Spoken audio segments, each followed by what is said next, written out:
anaitwa Bright, amemshirikisha binti anaitwa Jolie, ya kwanza kusikika kwenye Big City Breakfast. Inakuwa ya kwanza kwa sababu ni WCW.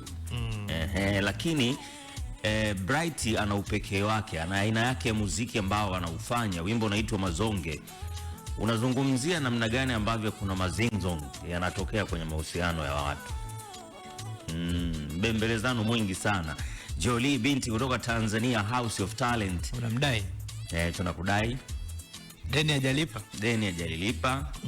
Unatuonyesha ladha, mambo ya kuonyeshana ladha alafu unapotea. Unaingia na kutoka. Naingia na kutoka. Jolie unatukosea sana. Hii sio sawa. Hii sio sawa.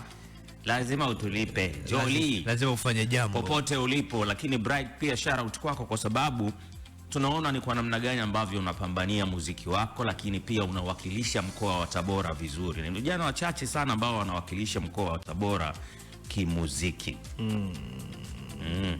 Lakini Bright amefanikiwa na anaendelea kupambania kombe. So good morning, karibu sana kwenye Big City Breakfast ya 92.5 Mjini FM. Leo ni Jumatano ya tarehe 24 mwezi wa 6 mwaka 2026. Sisi tupo hapa mpaka saa 3 kamili za asubuhi. Sasa bwana, ndio ili usiwe na mazonge